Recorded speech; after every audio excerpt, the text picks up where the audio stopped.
Come into Taughannock Falls and do the Gorge Trail, the first thing you'll see is this lovely little waterfall. There's a view a little higher up at the beginning of the trail. And follow this all the way along. Looks like the cliffs up ahead are going to be quite impressive. We're starting to get into this lovely forested trail.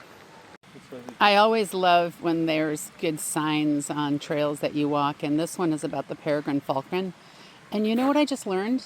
That it has a top speed of 200 miles per hour. Isn't that crazy?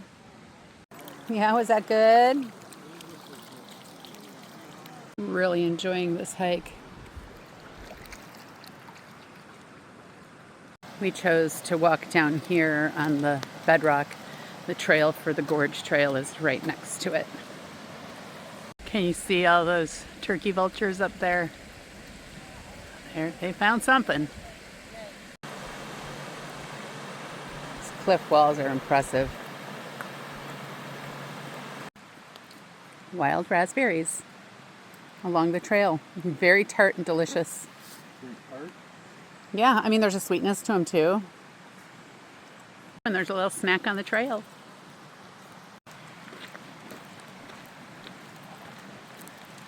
Tons of wild raspberries all over this trail.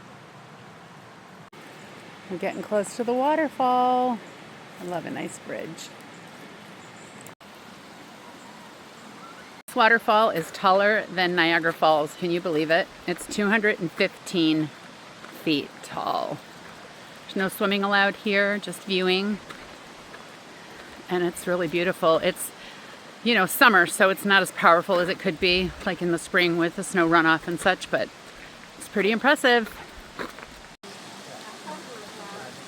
Swimming here would be fun, but I could imagine it would be dangerous as well. More roads or trail snacks. Hopefully the bear down there.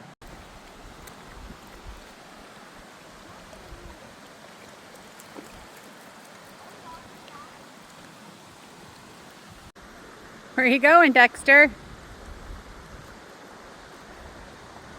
I guess this all was once underwater 380 million years ago, and the gorge floor is made up of light gray limestone that was once lime mud made from skeletons and shells of algae and other marine organisms.